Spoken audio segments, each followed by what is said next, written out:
دونوں چیزوں کو اگر ملایا جائے تو یہ اصل میں الہادی فکر ہے۔ بہت شکریہ۔ دوسرا جو ہمارا بنیادی سوال ہے آپ سے وہ یہ ہے کہ یہ ملحدین جو ہیں ان کی کتنی اقسام ہیں پھر؟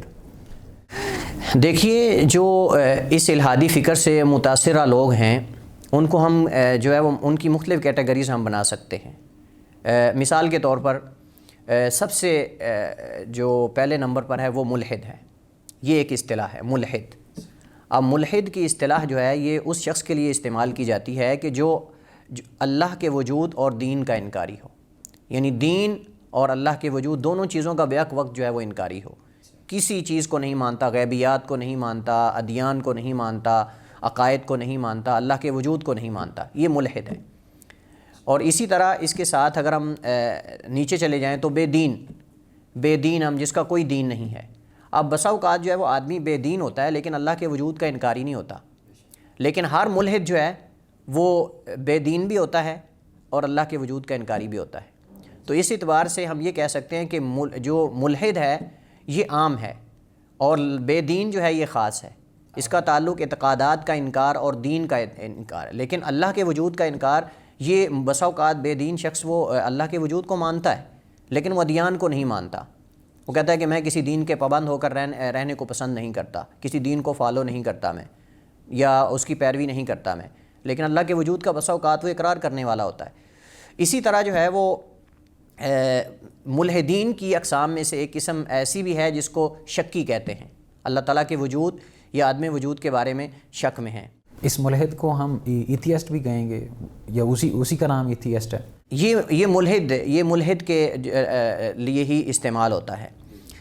تو یہ ہے کہ جو اللہ تعالیٰ کے وجود کے بارے میں شک میں ہے، یعنی وہ یہ سمجھتا ہے کہ اللہ تعالیٰ کے وجود پر اس قدر دلائل نہیں ہیں کہ ہم ان دلائل کو لے کر اللہ کے وجود کو مان سکیں، تو اس وجہ سے نہ وہ اس بات کرتا ہے اور نہ وہ نفی کرتا ہے۔ اس کو شکی کہتے ہیں، یعنی شک میں ہے وہ کہ اللہ موجود ہے یا نہیں۔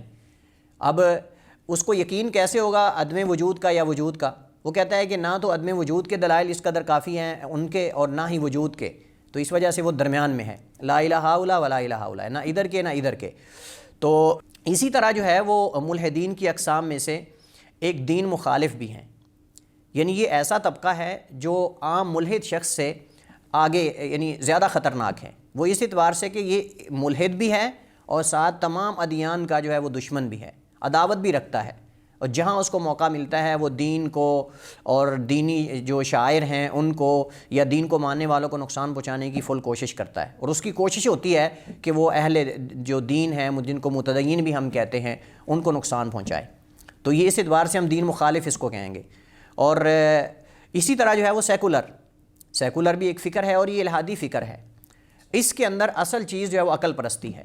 اب سیکولر جو لوگ ہیں یہ دو طرح کے ہیں، بعض مادہ پرست ہوتے ہیں اور بعض عقل پرست ہوتے ہیں۔ مادہ پرست کا مطلب ان کے ہاں سب کچھ جو ہے وہ مادہ پرستی ہے، ان کے ہاں یہ باقی چیزیں بالکل ان کا وجود نہیں، حتیٰ کہ اللہ تعالیٰ کی ذات کا بھی صرف ان کے ہاں مادہ پرستی ہے، اور اس وقت جو عالمی قوتیں ہیں اکثر ان میں سے اسی فکر کو فالو کرنے والے ہیں۔ اور یہ جو سیکولر ہیں عقل پرستی، ان کے ہاں عقل ہے سب کچھ، عقل جو چیز جو ہے وہ ان کے نزدیک عقل جس چیز کو ثابت کرے گی اس کو وہ مانیں گے، اور جس چیز کا عقل انکار کر دے گی اس کا انکار کر دیں گے، چاہے وہ ایسی چیز ہے کہ جو آپ سمجھ لیں کہ ایک مینٹل شخص بھی اس کو تسلیم کرتا ہے۔ یعنی ایسی بدیہات ہوتی ہیں، ایسی مسلمہ حقائق ہوتے ہیں جن کا پاگل بھی انکار نہیں کر سکتا، تو وہ اس کی عقل اگر نہیں مان رہی تو وہ اس کا بھی انکار کر دے گا۔ یعنی ان کے ہاں سب کچھ عقل ہے، ان کے ہاں باقی آپ جتنے مرضی دلائل ادھر کے لے گا نہیں مانے گا وہ۔ حقیقت میں پھر وہ کیسا جو ہے وہ ہم کہیں گے عقل پرست ہے کہ وہ عقل کی بھی تو نہیں مانتا، بھئی ان چیزوں کو تو عقل بھی تسلیم کرتی ہے، لیکن افسوس کی بات ہے کہ اپنے آپ کو جو ہے وہ بہت بڑا ذہین و فطین وہ کہتے ہیں، اور عقلاء کہتے ہیں اپنے آپ کو کہ ہم بہت بڑے عقلاء ہیں، لیکن اس کے باوجود جو بدیہات ہیں مسلمہ حقائق ہیں ان کا بھی انکار کر رہے ہیں۔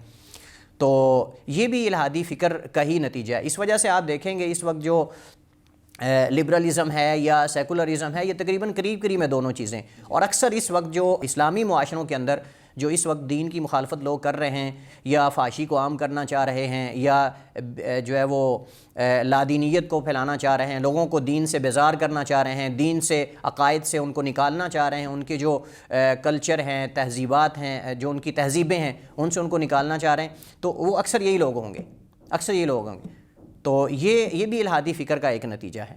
جزاک اللہ شیخ. اچھا شیخ یہ بتا دیجئے کہ الحاد کے معاشرے پر کیا اثرات ہیں، عقیدے، خاص طور پر عقیدے اور دین اور اسی طرح فطرت کے اوپر؟ جی الحادی فکر جو ہے اس کے اثرات بہت ہی گھنونے اور برے ہیں، اور یہ صرف اور جو ہے وہ معاشرے کے اوپر نہیں بلکہ دین کے اوپر بھی اس کے اثرات ہیں. اس طرح جو ہے وہ فطرت پر بھی، جو انسانی فطرت سلیمہ ہے اس پر بھی اس کے اثرات ہیں. آپ دیکھیں کہ یہ الحادی فکر جو ہے یہ کفر اور شرک سے بھی زیادہ خطرناک فکر ہے. یعنی یہ کفر اور شرک سے بھی زیادہ خطرناک ہے، کیونکہ اس کے اندر ہر چیز کا انکار ہے. اس کے اندر ہر چیز کا انکار ہے. بسا اوقات کفر کے اندر جو ہے وہ اللہ کے وجود کا انکار نہیں ہوتا. آپ جانتے ہیں کہ تمام کافر جو ہیں وہ اللہ کے وجود کے انکاری نہیں ہیں.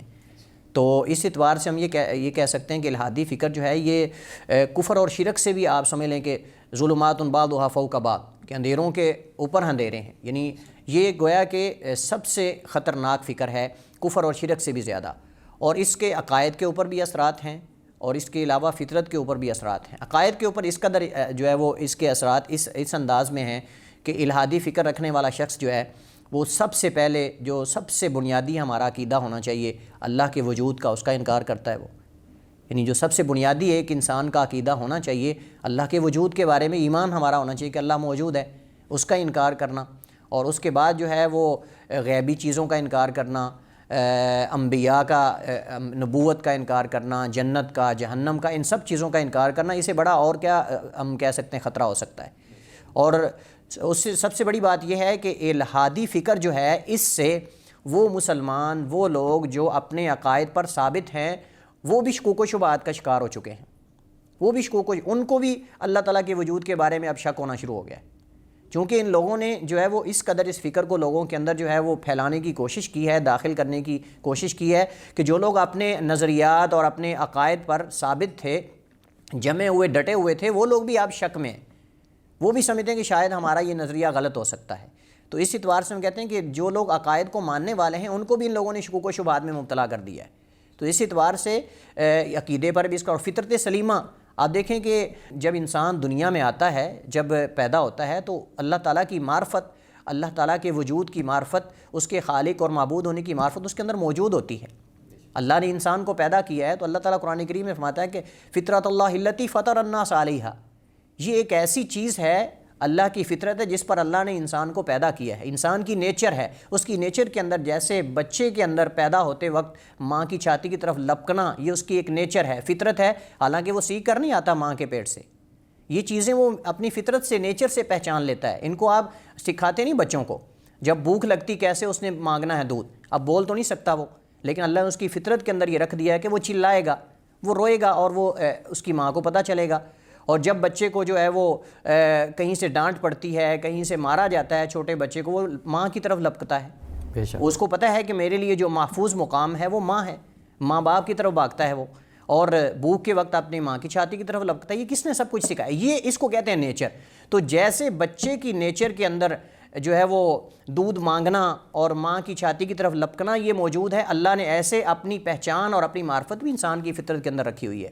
اور یہ ہے جو اللہ تعالیٰ نے اس آیت کے اندر جو ہے وہ اس کے بارے میں جو ہے وہ ذکر کیا ہے، فطرت اللہ التی فطر الناس علیہا. یہ ایک ایسی فطرت ہے اللہ کی جس پر اللہ نے جو ہے وہ تمام لوگوں کو پیدا کیا. اور اس کی تائید ایک حدیث سے بھی ہوتی ہے. رسول اللہ صلی اللہ علیہ وسلم نے فرمایا کہ کل مولود یولد علی الفطرہ، کہ ہر بچہ جو ہے وہ فطرت پر پیدا ہوتا ہے، دین اسلام پر پیدا ہوتا ہے، اصل جو ہمارا عقیدہ ہونا چاہیے اس پر پیدا ہوتا ہے. حتیٰ کہ اگر کسی جو ہے وہ کرسچن کے گھر کو پیدا ہوتا ہے تو وہ بچہ بھی یہ فطرت اسلام پر پیدا ہوتا ہے. حتیٰ کہ کوئی عیسائی کے، یہودی کے گھر، ہندو کے گھر پیدا ہوتا ہے تو وہ بھی فطرت اسلام پر پیدا ہوتا ہے. اللہ کی معرفت اس کے اندر موجود ہوتی ہے. اور اس کی تائید جو ہے وہ حدیث قدسی سے ہوتی ہے کہ اللہ تعالیٰ فرماتا ہے کہ خلقت عبادی حنفاء، خلقت عبادی حنفاء، کہ میں نے اپنے تمام بندوں کو یک طرفہ پیدا کیا ہے، ایک نظریہ رکھنے والے، ایک ہی جو ہے وہ عقیدہ رکھنے والے، اور وہ اللہ تعالیٰ کے وجود اور اس کی معرفت کا عقیدہ اور نظریہ ہے. اس پر اللہ نے پیدا کیا ہے. خود پیدا کرنے والا خالق یہ ارشاد فرما رہا ہے کہ خلقت عبادی حنفاء کلہم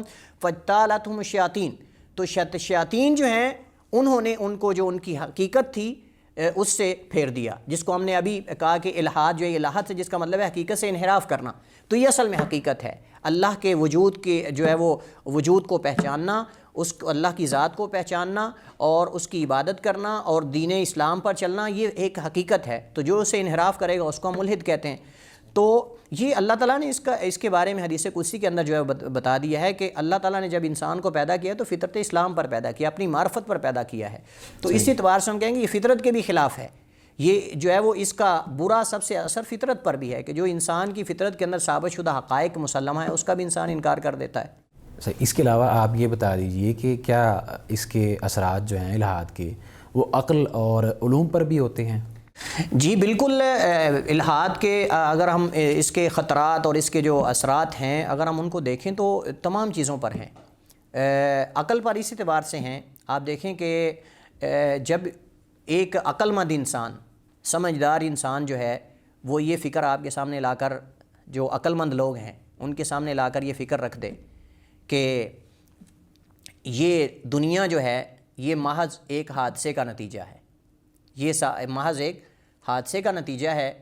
اور پھر جب انسان دیکھیں کہ یہ بلند و بالا آسمان, یہ نظم و ضبط, یہ ترتیب, حسن ترتیب, اور انسان کے جسم کے اندر جو نظام اعصاب ہے اور یہ انسانی زندگی کا جو یہ ایک آپ ترتیب کے ساتھ ہر چیز دیکھتے ہیں, جب انسان یہ یعنی واقع حقیقت میں دیکھتا ہے, انسان مشاہدہ جب کرتا ہے تو اور چیز نظر آتی ہے. لیکن جب ان کے نظریات کو اور ان کے افکار کو جب پڑھتا ہے تو انسان کا عقل سے اعتماد اٹھ جاتا ہے.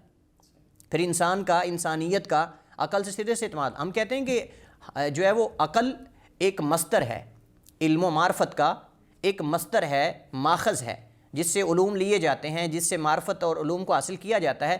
لیکن یہ ایسا مصدر ہے کہ جس کا دائرہ کار محدود ہے, جس کا دائرہ کار محدود ہے. اگر اس عقل کو آپ اس محدود دائرہ کار سے باہر لے جا کر استعمال کریں گے تو یہاں ہم اس کی مذمت کریں گے. لیکن ہم سرے سے کہہ دیں کہ عقل جو ہے وہ اس کو استعمال ہی نہیں کرنا چاہیے تو یہ بھی بالکل غلط ہے.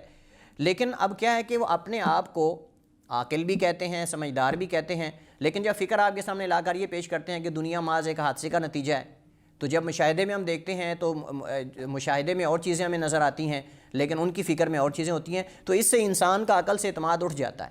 اس وجہ سے آپ دیکھتے ہیں کہ اکثر جو ملحدین ہیں وہ جو ہے وہ اپنی زندگی کے اندر مختلف جو ہے وہ نفسیاتی بیماریوں میں مبتلا ہو جاتے ہیں اور پھر اپنے قلوب و اذہان کو سکون پہنچانے کے لیے, آرام پہنچانے کے لیے پھر نشے کی طرف لپکتے ہیں, پھر نشہ کرتے ہیں اور نشہ کر کے وہ سکون حاصل کرتے ہیں. ان کی زندگی میں سکون ختم ہو جاتا ہے, ان کی زندگی میں ایک جو اطمینانیت ہوتی ہے, سکون ہوتا ہے, وہ ختم ہو جاتا ہے. کیونکہ اطمینان اسی کو ملے گا نا جس کو پتہ ہے کہ میرے لیے کوئی ایسی ذات موجود ہے کہ جس میں مشکل گھڑی میں اس کی طرف رجوع کر سکتا ہوں.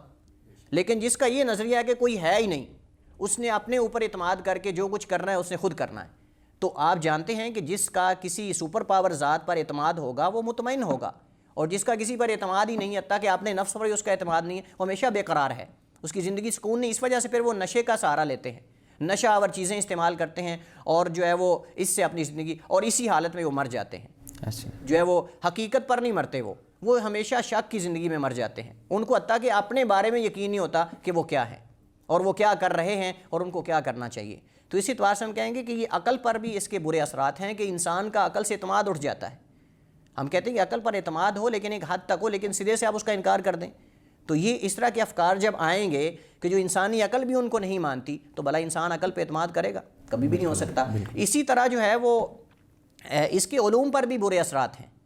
علوم پر کس قدر اثرات ہیں کہ اب یہ لوگ جو ہے وہ صرف اور صرف مادہ پرستی کو سمجھتے ہیں. اس کے علاوہ اگر کوئی سائنس کے ذریعے اگر کوئی ایسا تجربہ یا کوئی تحقیق لے کر آتا ہے جس سے اللہ کے وجود کو ثابت کیا جاتا ہے تو انکار کر دیتے ہیں. تو اس سے گویا کہ آپ دیکھیں سب سے بڑا علم اللہ کی ذات کا علم ہے. علوم میں سب سے افضل اور اعلیٰ علم اللہ کی ذات کا ہے, اب اس کا ہی وہ انکار کر رہے ہیں. تو یہ دشمنی ہے نا, علوم کی دشمنی ہے. اللہ تعالیٰ کی معرفت حاصل کرنا یہ ایک علم ہے ایک طرح کا. تو اب جو انسان اس علم کا انکار کر دے اس نے باقی علوم کو کیا ماننا ہے. شیخ بہت شکریہ, آپ نے اپنا قیمتی وقت دیا. اللہ تعالیٰ آپ کو رحمت و برکتوں سے نوازے. اللہ تعالیٰ آپ سے دین کا کام اسی طرح لیتا رہے. ناظرین, یہ تھا ہمارا آج کا پہلا پروگرام الحاد سیریز کے حوالے سے. انشاءاللہ ہم اپنے اگلے پروگراموں کے اندر اس کے اوپر مزید بات کریں گے اور دیکھیں گے کہ اس کی تاریخ کیا ہے, اس کے اسباب کیا ہیں, اور دیگر جو بھی اس الہاد سیریز کے حوالے سے شیخ صاحب مناسب سمجھیں گے، ہمیں جوابات دیں گے، یا آپ کے ذہنوں میں جس قسم کے بھی سوالات ہوں الہاد کے حوالے سے وہ آپ ہمارے واٹس اپ نمبر پہ سوالات کر سکتے ہیں۔ تب تک کے لیے آپ ہمیں دیجیے اجازت۔ اللہ حافظ۔